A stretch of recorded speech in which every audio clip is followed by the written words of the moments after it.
ये 100% आने वाला है। लिख कर ले लीजिए, ठीक ना, किसी में लिख लेना कॉपी में कि ये जो श्लोक है ये आपका 2023 बोर्ड एग्जाम में 100% आएगा, ठीक है ना, लिख कर ले लीजिए, जरूर आएगा। हेलो स्टूडेंट, कैसे हैं आप सभी? उम्मीद करता हूं आप सभी बहुत अच्छे होंगे। आज की ये वीडियो उन सभी स्टूडेंट्स के लिए बहुत ही ज़्यादा इंपॉर्टेंट है जो 2023 बोर्ड एग्जाम में पेपर देने वाले हैं। देखिए स्टूडेंट, आज की इस वीडियो में हम आपके लिए लेकर आ चुके क्लास 10 हिंदी का एक बहुत ही ज़्यादा इंपॉर्टेंट टॉपिक, जो कि अगर आप एग्जाम से पहले अच्छे से प्रिपेयर करके जाते हैं तो भाई साहब आपका 4 नंबर कहीं नहीं गया। देखिए ये जो आपको 4 नंबर मिलेगा ये आपके बोर्ड एग्जाम के लिए बहुत ही अहम होता है और इसको आपको हासिल करना बहुत ही आसान होता है। अगर हम मेन शब्दों में बात करें तो भाई साहब ये 4 नंबर आप लोग आसानी से इस वीडियो को देख करके प्राप्त कर सकते हो। अगर आप लोगों की किस्मत अच्छी है तो मैं आपको जो भी श्लोक बताऊंगा इस वीडियो में वो आप सभी के बोर्ड एग्जाम में आ सकते हैं, क्योंकि ऐसे श्लोक हैं जो हर बार बोर्ड एग्जाम में आते हैं और 2023 में आप लोग लिख कर ले लीजिए, आपको 100% गारंटी दे रहा हूं भाई साहब। ये इसलिए आएंगे 100% गारंटी है क्योंकि आप सभी के एग्जाम में 7 सेट बनते हैं और 7 सेट में से किसी ना किसी सेट में ये 100% आएंगे। तो देखेंगे कौन कौन से हैं वो इंपॉर्टेंट श्लोक और देखिएगा आपके एग्जाम में क्या क्या आता है। देखिए आप सभी को पता होगा कि आपके एग्जाम में पद्यांश आता है। इस संस्कृत की बात कर रहा हूं मैं बात कर रहा हूं संस्कृत की। तो देखिए संस्कृत में आपका पद्यांश आता है और उसी में से आपका गद्यांश आता है। अगर मैं सीधे शब्दों में बात करूं, जो पद्यांश होता है वो हमारा कुछ नहीं होता, श्लोक होता है। और देखिए श्लोक को करना गद्यांश की कंपेयर में, जो संस्कृत का गद्यांश होता है उसकी कंपेयर में जो श्लोक को करना बहुत ही ईजी होता है। ऐसे में आप लोगों को मैं बताऊंगा ऐसे श्लोक, ऐसे पद्यांश समझ लीजिएगा या फिर श्लोक समझ लीजिएगा, जिसको अगर आप बोर्ड एग्जाम से पहले तैयार करके जाते हैं तो 100% मैं आपसे गारंटी ले रहा हूं कि यहां से आपके क्वेश्चन जरूर फंसेंगे, ठीक है ना, यहां से आपके जरूर फंसेंगे श्लोक। तो देखिए सबसे पहले जो हम लोगों ने आपके लिए ले रखा है ये 4 नंबर में आपके एग्जाम में हर बार आता है, ठीक है ना, 4 नंबर में हर बार आता है और ये बोर्ड एग्जाम के लिए सबसे ज्यादा इंपॉर्टेंट आपका श्लोक है ये वाला, ठीक है ना। इसको आप लोग बहुत ही अच्छे से तैयार करना, ये आपको बोर्ड परीक्षा 2023 में देखने को मिल सकता है, ठीक है ना। अब देखिएगा आपके एग्जाम में जो भी श्लोक आता है आपसे क्या पूछता है, आपसे कहेगा भाई साहब संदर्भ लिखिएगा और उसकी व्याख्या कीजिएगा, यानी उसका अनुवाद लिखिएगा। यहां पर आप लोगों को व्याख्या नहीं लिखनी, समझने का प्रयास करना। यहां पर आप जो श्लोक का करेंगे ना हिंदी में परिवर्तित, उसको आप लिखेंगे हिंदी अनुवाद, ठीक है ना, व्याख्या मत लिख देना वरना नंबर कट जाएगा। तो देखिए अब मैं आपको बताऊंगा सबसे पहले आप लोगों को इसका संदर्भ कैसे लिखना है। देखिए संदर्भ आप लोग रटके नहीं जाएंगे, मैं आपको बताऊंगा संदर्भ लिखने का सही तरीका क्या है, ठीक है ना, जिससे कि आप आसानी से, बड़े ही आसानी से आप संदर्भ सीख जाएंगे और उसी तरीके से आप जितने भी श्लोक हैं उन सभी में आप उसी तरीके से श्लोक लिखना जैसे मैं आपको बताऊंगा, ठीक है ना। तो देखिए सबसे पहले जो हम लोगों ने ले रखा है इसको थोड़ा सा पढ़ते हैं क्या लिखा हुआ है। देखिए लिखा हुआ है कि किम ईश्वद गुरुतरम भूमे और किम ईश्वद चुत्तरम चा खात, मतलब इसका मतलब क्या होता है देखिए समझना। पहला लिखा हुआ है किम ईश्वद गुरुतरम भूमे और किम ईश्वद दुचत्तरम चा खात, इसका मतलब क्या होता है, यानी कि इसका जो मतलब होता है ऊपर वाले लाइन का, इसका यह मतलब होता है कि भाई साहब जो हमारी भूमि है, जो हमारी भूमि है इससे महान कौन है, ठीक है ना, समझने का प्रयास करना, अच्छे से समझाऊंगा कि जो ये हमारी भूमि है इससे महान कौन है, ठीक है ना। और एक बार और अच्छे समझ लेना, जो ये आप लोगों का श्लोक है, इस श्लोक में आप लोग 2 लोग होते हैं, इस श्लोक में 2 लोग होते हैं। सबसे पहले आपके होते हैं यक्ष जो प्रश्न पूछ रहे हैं, यक्ष जो प्रश्न पूछ रहे हैं, और दूसरे होते हैं युधिष्ठिर जो प्रश्नों का उत्तर दे रहे हैं। देखिएगा सबसे पहली जो लाइन कही गई है ना, यहां पर आपके जो यक्ष हैं वो प्रश्न पूछ रहे हैं और 3 से 4 ऐसे ही और श्लोक हैं जिसमें यक्ष प्रश्न पूछते हैं और जो युधिष्ठिर होते हैं वो उसका उत्तर देते हैं। तो देखिए यक्ष जो होते हैं प्रश्न क्या पूछते हैं, देखिए समझना, यक्ष प्रश्न पूछते हैं कि किम ईश्वद गुरुतरम भूमि, मतलब कि जो भाई साहब भूमि है इससे महान कौन है, जो मतलब कि हमारी जो भूमि है इससे महान कौन है। और दूसरा जो प्रश्न पूछते हैं कहते हैं किम ईश्विन दुचत्रम चा खात। अब देखिए यहां समझने की कोशिश करना, चा का मतलब होता है यहां पर खात। और देखिएगा इसके बाद तीसरा प्रश्न आपका यहां से हो जाएगा और इसका पूरे का मतलब होता है कि भाई साहब, इस पूरे का मतलब होता है भाई साहब कि जो हम लोगों का आकाश होता है, आकाश बादल जिसे आप लोग कहते हो बट वो आकाश होता है, तो जो हम लोगों का आकाश होता है, गगन होता है, इससे ऊंचा कौन है, ठीक है ना, इससे ऊंचा कौन है। और देखिएगा जो यक्ष होते हैं तीसरा प्रश्न पूछते हैं कि किम ईश्विद गुरुतरम, और सॉरी ये आपका शीघ्रतम लिखा है, क्या लिखा है, शीघ्रतरम, ठीक है ना, तो किम ईश्विद शीघ्रतरम वातत। अब देखिए शीघ्रतरम का मतलब क्या होता है, देखिए शीघ्रतरम का मतलब होता है आप लोगों का जो भाई साहब शीघ्र यानी तेज, तो किम ईश्विद शीघ्रतरम वातत। देखिए वातत का मतलब यहां पर है वायु, वातत का मतलब क्या है? वायु। तो मतलब वायु से शीघ्र कौन है? वायु से शीघ्र क्या है, या फिर वायु से शीघ्र क्या है, या फिर वायु शीघ्र कौन है?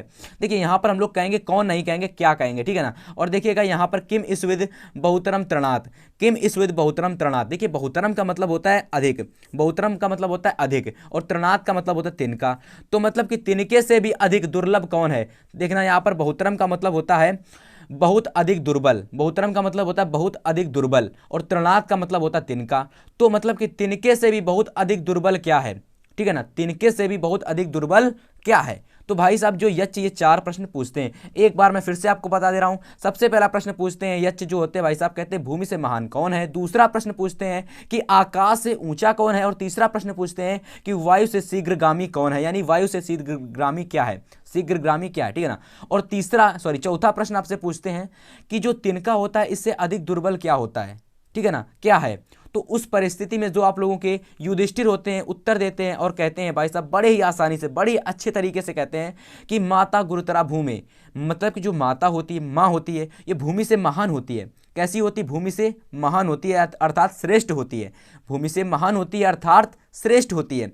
और इसके बाद कहते हैं कि खात पितो चतुरस्था, खात पितो चतुरस्थिता मतलब क्या होता है इसका? खात का मतलब मैंने आपको बताया था आकाश होता है, और पितोच्चतर मतलब क्या होता है भाई साहब? पिता। और स्थिता का मतलब होता है ऊंचा। तो मतलब कि भाई साहब जो हमारे पिता होते हैं ये आकाश से कैसे होते हैं? ऊंचे होते हैं, ठीक है ना, समझ गए आप लोग। यानी कि जो भूमि होती है उससे ऊंची हमारी माँ होती है, और जो हमारे पिता होते हैं वो आकाश से ऊंचे होते हैं, ठीक है ना। तो इस तरीके से आप यहाँ पर लिख देंगे। और देखिएगा इसका जो हम लोग अनुवाद करके लाए वो मैं आपको करके लाया हूँ, आपको अच्छे से बताऊंगा वो भी, ठीक है ना। तो आप लोग स्क्रीनशॉट ले लेना, ठीक है ना। इसके बाद देखिए आपका कहते हैं कि मन शीघ्रतम वातत, यानी कि जो आप लोगों का मन होता है, मन जो हम लोगों का मन होता है, जो हम लोग सोचते हैं वो वायु से शीघ्र होता है। तो मना यानी मन हमारा वायु से शीघ्र होता है। और देखिए चिंता बहुतरी तृणात, और जो हमारी चिंता होती है ना ये भाई साहब तिनके से भी अधिक दुर्बल होती है। अगर हम चिंता अधिक करेंगे तो वो हमारी तिनके से भी अधिक दुर्बल होती है, ठीक है ना। इतना अगर आप लोग समझ गए हो ना, तो अब इसका हम लोग बताएंगे आपको संदर्भ कैसे लिखना है, प्रसंग कैसे लिखना है, और इसका हिंदी अनुवाद कैसे करना है। बहुत ही इंपॉर्टेंट है फॉर 2023 बोर्ड एग्जाम को आपको देखने को मिल सकता है। ये आप लोग 100% मान लीजिए कि ये आने वाला है, ये 100% आने वाला है। लिख कर ले लीजिए, ठीक ना, किसी में लिख लेना कॉपी में कि ये जो श्लोक है ये आपका 2023 बोर्ड एग्जाम में 100% आएगा, ठीक है ना। लिख कर ले लीजिए, जरूर आएगा। अब देखिए इसमें संदर्भ कैसे लिखेंगे, बहुत ही अच्छी तरीके से समझना आपको। देखिए सबसे पहले अब देखिए मैंने संदर्भ चाहता तो मैं आपको यहाँ लिख कर बताता, लेकिन उसमें आपका समय ज़्यादा जाता। मैं आपको बहुत सारे बताने वाला हूँ श्लोक, इसलिए आपका समय ज़्यादा जाने वाला है, और मैं आपका समय कम इन्वेस्ट करने वाला हूँ, ठीक है ना, जिससे कि आप इनको अच्छे से लिख पाओ और इनकी प्रिपरेशन भी कर पाओ। अब देखिए संदर्भ कैसे लिखेंगे अब लोग। तो देखिए संदर्भ लिखने का बहुत ही आसान तरीका है, बहुत ही इजी तरीका। सबसे पहले आप लिखेंगे कि प्रस्तुत श्लोक हमारी पाठ्य पुस्तक हिंदी, और देखिएगा हिंदी समझ गए थे ना, कि प्रस्तुत श्लोक हमारी पाठ्य पुस्तक हिंदी, और हिंदी को कर दोगे आप लोग ब्लैक पेन से लिखकर ब्रैकेट के अंदर, ठीक है ना, ब्लैक पेन से लिखकर ब्रैकेट के अंदर कर दोगे। इसके बाद लिखोगे कि हिंदी के संस्कृत खंड, यानी जो हमारा ये खंड है संस्कृत खंड है, तो हिंदी के संस्कृत खंड के लिख लीजिएगा यहाँ पर के जीवन सूत्राणी नामक पाठ से लिया गया है। किससे लिया गया? जीवन सूत्राणी नामक पाठ से लिया गया है। और इतना ही आपको इसमें लिखना संदर्भ में। और देखिएगा अगर आप लोगों ने इसको अच्छे से समझा है, पढ़ा है, तो यहाँ पर आप लोगों का माता पिता के जो भाव होते हैं, माता पिता की जो हमारे अंदर जो माता पिता के भाव होते हैं उनको प्रदर्शित किया गया है। अर्थात माता पिता के यहाँ पर जो भी माता पिता का जो भाव होता है वो प्रदर्शित किया गया है, उनको दर्शाया गया है, उनके सम्मान को दर्शाया गया है। तो प्रसंग में आपको यही लिख देना है, यहाँ पर समझने का प्रयास करना कि भाई साहब इस श्लोक में यज्ञ के प्रश्नों और युधिष्ठिर के उत्तर के माध्यम से माता पिता के महत्व को दर्शाया गया है। इतना आपको लिख देना है। आप लोगों ने देखा कि यज्ञ जो होते हैं प्रश्न पूछते हैं और बड़े ही आसानी से युधिष्ठिर उन प्रश्नों का उत्तर देते हैं और कहते हैं कि जो माता होती भूमि से महान होती है, आकाश से ऊंचे हमारे पिता होते हैं, और मन से शीघ्र कौन होता है? हमारा तिनके वायु से शीघ्र हमारा मन होता है, और जो तिनके से भी अधिक दुर्बल हमारी चिंता होती है। तो इस तरीके से आपको ये कर लेना है, बहुत ही ईजी तरीके से मैंने आपको बताया।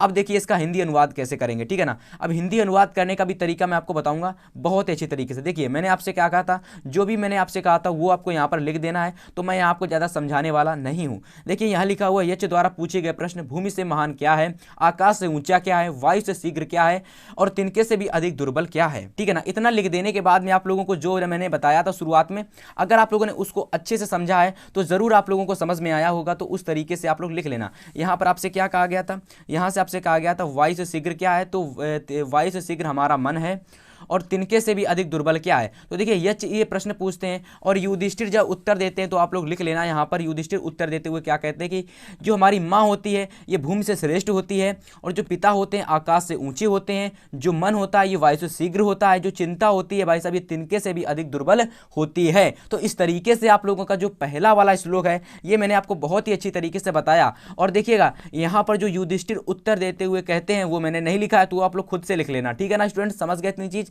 अच्छा, अब देखिए जो हम लोग आपके लिए दूसरा वाला लेकर के आए हैं ना, दूसरा वाला ये पहले वाले से भी बहुत ही ज्यादा इंपॉर्टेंट है, इसको आप लोग समझने का प्रयास करना। ठीक है ना, इसको आप लोग समझने का प्रयास करना। यहां पर आपसे क्या कहा गया इसको समझना जरा। यहां कहा गया है कि किम नु हित्वा प्रियो भवति, किम नु हित्वा प्रियो भवति, किम नु हित्वा न सोचति, किम नु हित्वा प्रियो भवति और किन नु हित्वा न सोचति और किम नु हित्वार्थवान भवति, किन नु हित्वा सुखीन भवति, मानम हित्वा प्रियो भवति, क्रोधम हित्वा न सोचति और कामम हित्वार्थवान भवति और लोभम हित्वा सुखी भवेत। मतलब क्या होता है इसको समझने का प्रयास करना। संस्कृत थोड़ी सी ऐस हिंदी के पढ़ने में कठिन होती है, तो आप लोगों को पढ़ने में दिक्कत हो सकती है, जब मेरे को भी दिक्कत हो रही है। तो देखिए आपको समझना कैसे, देखिए सबसे पहले आपको यहाँ पर जो भी आपका यहाँ श्लोक दिया गया है, सबसे पहले जो मैंने यहाँ पर संदर्भ लिखा है ये पहले वाला आपको यहाँ लिख लेना है। ऐसा क्यों, क्योंकि ये जो आपका श्लोक है ये आपका चैप्टर जीवन सूत्राणी से लिया गया है। तो उस परिस्थिति में आप लोगों को जो मैंने पहले वाला बताया था आपका संदर्भ, वही वाला संदर्भ आपको यहाँ पर लिख लेना है। अब देखिए सबसे जरूरी बात कि यहाँ पर जो आप संदर्भ लिखने वाले हैं उसमें आपको कोई छेड़खानी नहीं करनी है।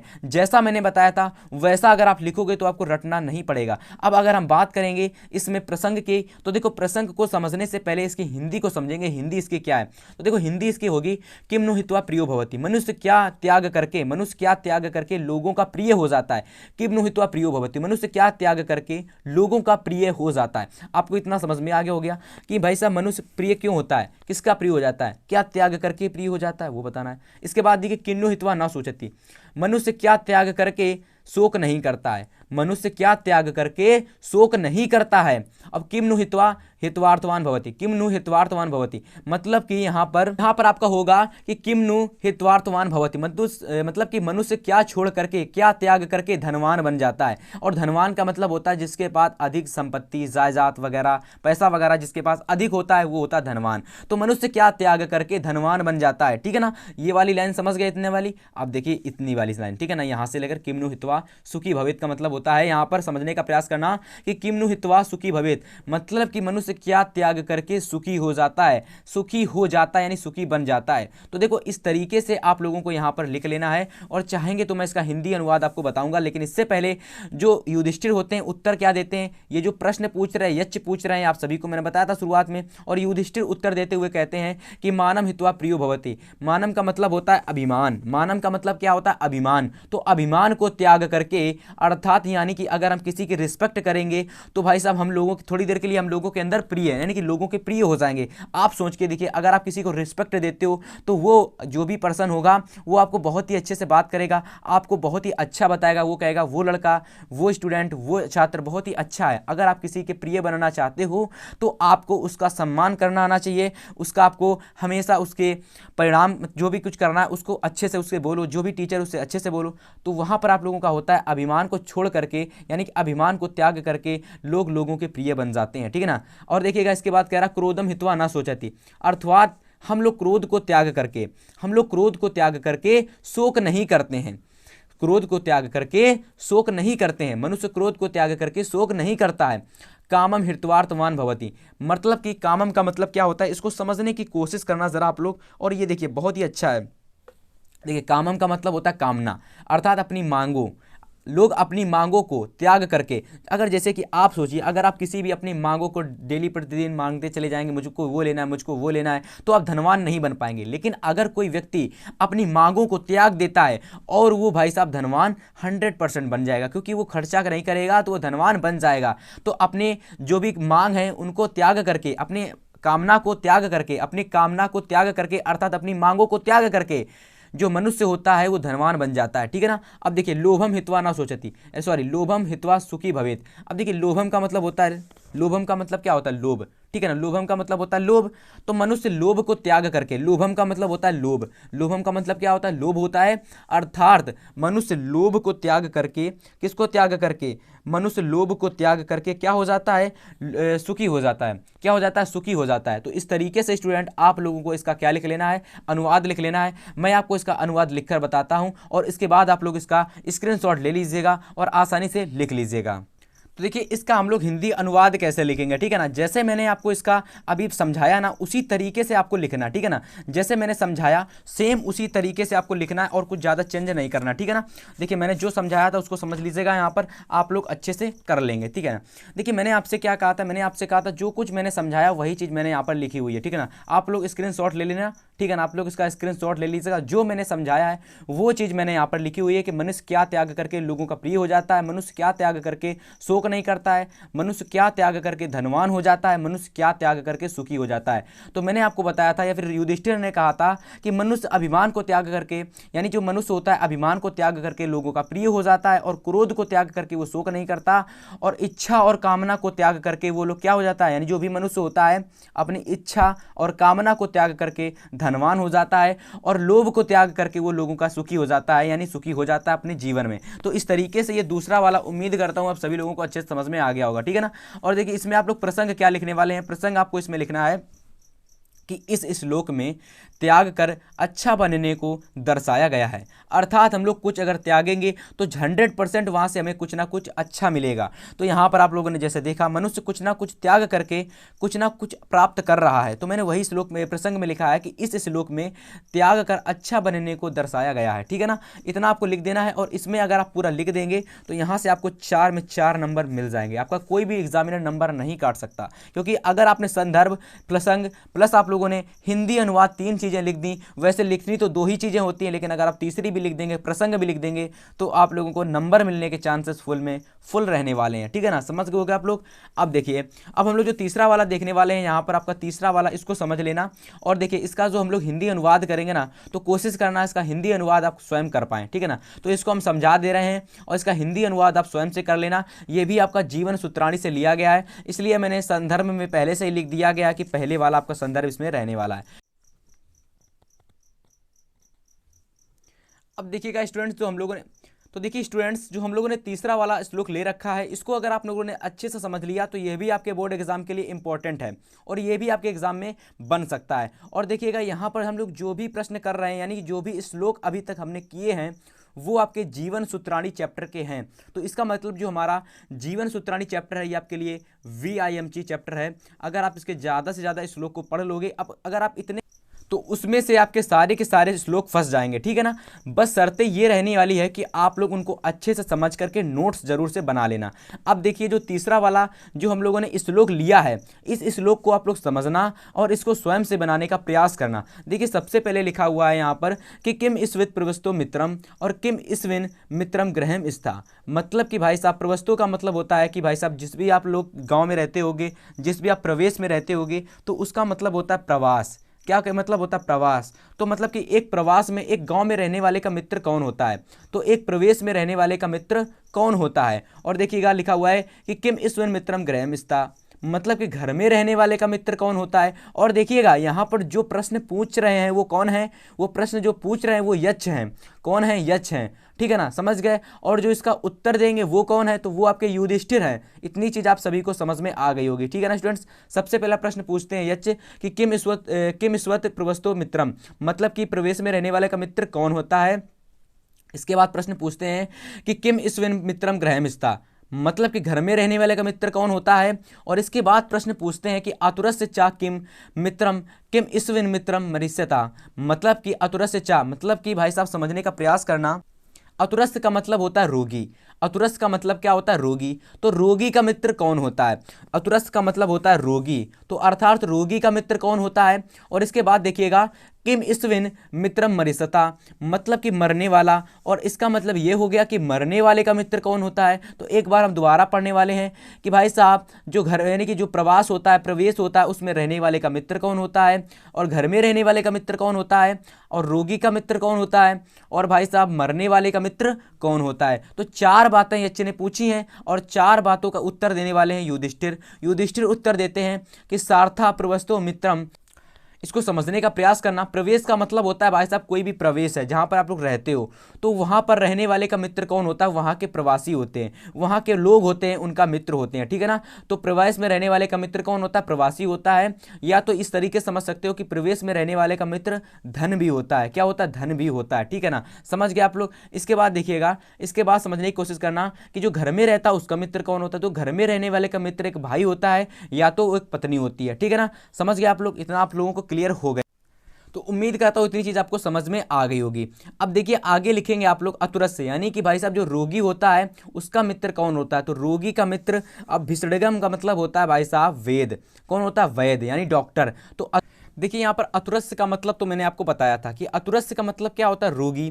तो देखो रोगी को कौन संभालता है? डॉक्टर संभालता है। तो रोगी का जो मित्र होता है एक डॉक्टर होता है, और डॉक्टर को हम लोग क्या कहते हैं? भिसड़गम। क्या कहते हैं? भिसड़गम। समझ गए आप लोग। तो उस तरीके से ये वाला भी आपका कंप्लीट हो गया। इसके बाद युधिष्ठिर उत्तर देते हैं भाई साहब कि भाई साहब यहाँ पर मैंने आपको बताया था मरिसता। तो मरिसता का मतलब होता है मरने वाला। मरिसता का मतलब क्या होता है? मरने वाला, अर्थात मरने वाले का जो मित्र होता है उसका दान होता है। क्या होता है? दान। दानम मतलब क्या होता है? दान। तो इस तरीके से आप पूरा लिख देंगे। उम्मीद है आप लोग बहुत ही अच्छे से यहाँ पर लिख देंगे कि भाई साहब युधिष्ठिर नहीं, सबसे पहले आप डालेंगे यच्छ, और यच्छ डालने के बाद आप लिखेंगे प्रवस्तो, मतलब कि प्रवेश में रहने वाले का मित्र कौन होता है। इसके बाद आप लिखोगे घर में रहने वाले का मित्र कौन होता है। अतुरस रोगी का जो मित्र होता है वो कौन होता है। इसके बाद मरने वाले का मित्र कौन होता है। युधिष्ठिर उत्तर देते हुए कहते हैं भाई साहब कि जो प्रवेश में रहने वाले का जो मित्र होता है भाई साहब वह उसके साथी होते हैं, उसका धन होता है, दौलत होता है। और घर में रहने वाले का मित्र कौन होती है? उसकी माता होती है, पत्नी होती है, उसका भाई होता है। और भाई साहब जो रोगी होता है उसका मित्र एक डॉक्टर होता है, अर्थात एक वैद्य होता है। और भाई साहब जो मरने वाला होता है उसका मित्र उसका दान और पुण्य होता है। और यहाँ पर जो आप संदर्भ लिखेंगे, इससे पहले वाला जो संदर्भ था वही आप इसका संदर्भ लिख देंगे। तो देखिए इस तरीके से मैंने आपको 3 इंपॉर्टेंट श्लोक बताए। उम्मीद है ये 3 श्लोक आप लोग अच्छे से तैयार कर लेंगे। तो हम आपसे मिलेंगे नेक्स्ट वीडियो में, तब तक के लिए गुड बाय, गुड लक।